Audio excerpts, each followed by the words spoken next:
Phone tapping case ASP Bhujangarao arrest. Additional DCP తిరుపతన్నను అదుపులోకి తీసుకున్న పోలీసులు అప్పటి ప్రతిపక్ష నేత రేవంత్ రెడ్డి బంధువుల ఫోన్లు ట్యాప్.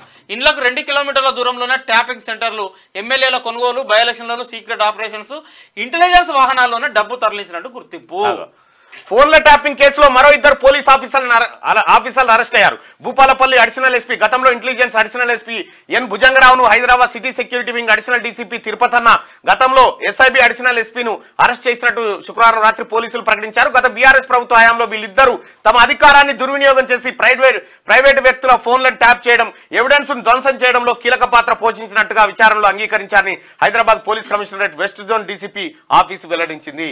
అయితే ఈ ఏఎస్పీ భుజంగరావు ఇక్కడ భువనగిరి డీసీపీగా ఉండే, ఆ తర్వాత ఇప్పుడు ఐఎస్బీకి పోయిన తర్వాత ప్రణీత్ రావు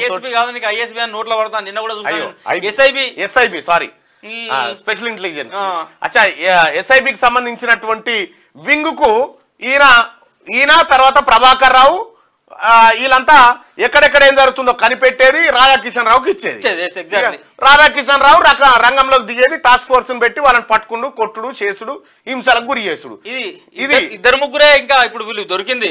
ఎవరు తిరుపతన్న గానీ భుజంగరావు గానీ రాధాకిషన్ రావు బయటికి రావాలా, రాధాకిషన్ రావుతో పాటు వేణుగోపాలరావు బయటికి రావాలి, వేణుగోపాలరావుతో పాటు వరంగల్ కేంద్రంగా పనిచేసినటువంటి ఒక డిఎస్పీ ఇప్పుడు సంపత్రావు అంటే అన్నాడు, ఆయన కూడా ఎస్ఐబిలో పనిచేసిండు. మీరు గుర్తుపెట్టుకోండి, ఎస్ఐబిలో పనిచేసినటువంటి పోలీస్ ఆఫీసర్ల లిస్టు 10 ఏళ్లలో తీస్తే 80% మంది కేసీఆర్ సామాజిక వర్గానికి సంబంధించిన వాళ్ళే ఉంటారు. అసలు ఎస్ఐబిని ఏర్పాటు చేసిన ఉద్దేశం ఏంది? నీకు నక్సలైట్లను, ఉగ్రవాదులను, తీవ్రవాదులను పట్టుకోవడానికి. మరి వీళ్ళు ఎస్ఐబిలో ఉండి పనిచేసినటువంటి ఆ సామాజిక వర్గ నాయకులు ఎవరు పనిచేసిర్రు అంటే ప్రజాస్వామ్యాన్ని ఎట్లా వ్యతిరేకంగా ఎవరెవరు ఉన్నారో గంతే వాళ్ళ మీద కేసీఆర్ వాళ్ళ రాజ్యానికి వ్యతిరేకంగా ఉన్న వాళ్ళ మీద ఆపరేషన్ మొదలు పెట్టిర్రు. ఈ ఆపరేషన్ మొదలు పెట్టినని మనము రేవంత్ రెడ్డి, బండి సంజయ్ ఇంతమంది మొత్తుకున్నా కూడా ఒక్కడు మెదపలే. కానీ ఈ రోజు ఆ కాకి చొక్కాలు సిగ్గుతో తలదించుకుంటున్నాయి. సిగ్గుపడాలి. ఈ తిరుపతి నుండు నయంతో అంటగా ఆగిండు. ఇప్పుడు ఈ నయం ఇష్యూ వచ్చింది కదా, అవును కేసీఆర్ హయాంలో నయం ఎన్కౌంటర్ జరిగింది, ఆయన డైరీ తీసిర్రు, 100 మంది పోలీస్ ఆఫీసర్లకు ఆయనతో సంబంధాలు అన్నారు, దానికి 4 సిట్ వేసిల్లు. నీ సిట్ రిపోర్ట్ ఏది? ఒక్క పోలీస్ ఆఫీసర్ ఎందుకు అరెస్ట్ కాలే? రేవంత్ రెడ్డి వేసినటువంటి ఫోన్ ట్యాపింగ్ వ్యవహారంలో ఒక్కొక్క పోలీసు వాడు ఎందుకు అరెస్ట్ అవుతాడు? అంటే సిట్టుకు విలువ లేదు, సిట్ అనేది గంగల కలిపిండు, సిట్టుని తీసుకపోయి కేసీఆర్ తన సంఖ్యలో పెట్టుకున్నాడు. ఆ నయం యొక్క ఆశ్రమం కొలగొట్టిన విషయం స్పష్టంగా అర్థమవుతుంది కదా.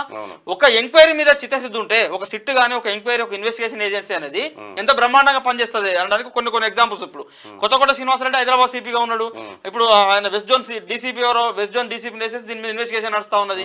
ఫస్ట్ ప్రణీత్ రావు కథ పట్టించిండు, ఇలా భుజంగరావు కథ అయింది, ఇలా తిరుపతన్న కథ పట్టింది, రేపో మాపో ఇంకేడైంది మంది కథ పడతా ఉన్నది. ఎవరు నిబంధనల విరుద్ధంగా పనిచేసినటువంటి కాకిలా పని అయితే ఉన్నది. ఈ భుజంగరావు ఎంతమంది ఇన్వెస్టిగేషన్ చేసి ఉంటాడు? కొన్ని 100 మందిని చేసి ఉంటాడు కదా. ఈ తిరుపతన్న ఎంతమంది ఇన్వెస్టిగేషన్ చేసి ఉంటాడు? కొన్ని 100 మందిని చేసి ఉంటాడు కదా. వీళ్ళిద్దరు నయం ఎన్కౌంటర్ లో ఉన్నారు, నయం సంబంధించిన దాంట్లో ఉన్నారు. ఇప్పుడు వీళ్ళు ముద్దాయి లెక్క కూర్చొని, సార్ అట్లాగా సార్, కేసీఆర్ చెప్తే చేసినాం సార్, కేటీఆర్ చెప్తే చేసినాం సార్. ఇది ఇంకొక ఆశ్చర్య మనకున్నటువంటి ఎక్స్క్లూజివ్ సమాచారం ఏంటంటే, అత్యంత విశ్వసనీయ సమాచారం, investigation Stephen Ravindra, CV Anand మీదకి జరుగుతా ఉంది. ఎగ్జాక్ట్లీ ఈ క్వశ్చన్స్ అక్కడ ఇన్వెస్టిగేషన్ లో రేజ్ అయినాయి. స్టీఫెన్ రవీంద్ర పాత్ర ఏంది, సివి ఆనంద్ పాత్ర ఏంది అని చెప్పి నిన్న మొన్న ఇన్వెస్టిగేషన్ లో వారి పాత్రను కూడా ఆరాధిస్తా ఉన్నారు. చాలా పెద్ద ఒక భారీ ముఠా బయటకు వచ్చేటువంటి అవకాశం అయితే కనిపిస్తా ఉంది. నీకు స్టీఫెన్ రవీంద్రకు సంబంధించి ఇన్వెస్టిగేషన్ జరగడానికి కూడా ప్రధాన కారణం ఉన్నది. స్టీఫెన్ రవీంద్ర 2 కీలకమైన ఆపరేషన్లు ఆ రోజు ప్రభుత్వంలో. ఒకటేమో మొయినాబాద్ సంబంధించి మొయినాబాద్ ఎమ్మెల్యేల కొనుగోలు అంశంలో ఈయనకి ఇన్ఫర్మేషన్ వస్తుంది, ఫోన్ ట్యాప్ అవుతుంది, ఇన్ఫర్మేషన్ తర్వాత ఈయన పోతాడు, ఆ స్వామిలో పట్టుకుంటాడు, అరెస్ట్ చేస్తాడు, లోపల పెడతాడు, దాని వెనకాల బీజేపీ సంబంధించి సంతోష్ జీకి సూటు పెడతాడు. ఇదొక అంశం అయితే, రెండవది పాపం మహబూబ్నగర్ సంబంధించినటువంటి అమాయకులను శ్రీనివాస్ గౌడ్ కూడా కత్తి పట్టుకుని వచ్చిండు, తుపాకి పట్టుకుని బెదిరించిండు, శ్రీనివాస్ గౌడ్ మీద హత్యాయత్నం జరిగింది. ఈ 2 డూప్లికేట్ ఆపరేషన్లు చేసింది స్టీఫెన్ రవీంద్రనే. డూప్లికేట్ ఆపరేషన్లు చేసింది, కాకి ముసుగులో సామాన్యులను వేధించింది స్టీఫెన్ రవీంద్రనే. ఖచ్చితంగా స్టీఫెన్ రవీంద్ర కూడా విచారణ ఎదుర్కోవాల్సిందే. ఆయనకు ఎవరు సమాచారం ఇచ్చిండు, ఎట్లా సమాచారం వచ్చింది, ఏ ఫోన్ ట్యాప్ చేస్తే సమాచారం వచ్చింది, శ్రీనివాస్ గౌడ్ని చంపుతామని ఆయనకి ఎట్లా తెలిసేది, ఇవన్నీ కూడా విచారణ చేయాల్సిన అంశాలు కదా. ఖచ్చితంగా ఆయన విచారణకు అర్హత ఉన్నది, ఆయన విచారించాల్సిందే. సివి ఆనంద్ చేసినటువంటి ఆపరేషన్ కూడా ఎస్పెషల్లీ మన అరెస్ట్ సంబంధించి అర్ధరాత్రి దొంగలాగా ఎత్తుకపోవడం, మన మీదనే కేసులు పెట్టడం, మన మీదనే దాడులు చేయడం, ఇవన్నీ కూడా అది వెనక ముందు ఏదో సామెత ఉంటది కదా ఊర్లలో, మా ఊరు భాషలు చెప్పాలంటే పొట్టనెత్తి పొడుగులు కొడితే పొడుగునెత్తి పోషమ్మ కొట్టింది అంటాం మేము ఊర్లో. ఎంత దూరం రా భయ్, 6 నెలలు కాలే, సంవత్సరం కాలే.